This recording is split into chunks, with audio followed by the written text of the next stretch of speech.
কেমন আছো তোমরা সবাই? আজকে সানডে, তো ওটা শুরু করেছি আমি ডাইরেক্ট লাঞ্চ দিয়ে, কারণ ব্রেকফাস্ট আমি করিনি।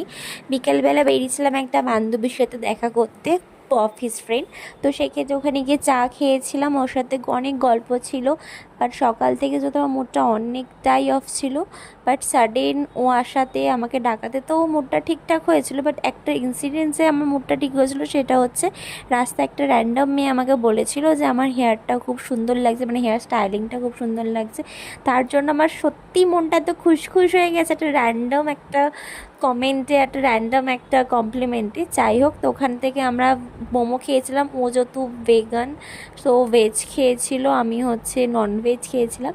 তো ওখান থেকে কিছু সোনাঝুরির হাট বসেছিলো, যেটা নিউ টাউনে বসে, ওখান থেকে কিছু কেনাকাটি করেছিলাম, শাড়ি যেটা ও কিনেছিল, আমি একটা ব্যাঙ্গেলস নিয়েছিলাম। দেন এখানে একটা ডগি দেখেছিলাম, যেটা আমার খুব ভালো লেগেছিলো। বাট এটাকে আমরা বলতাম হচ্ছে ভোডাফোনের কুকুর। তো আজকের জন্য এইটুকুনি, টাটা।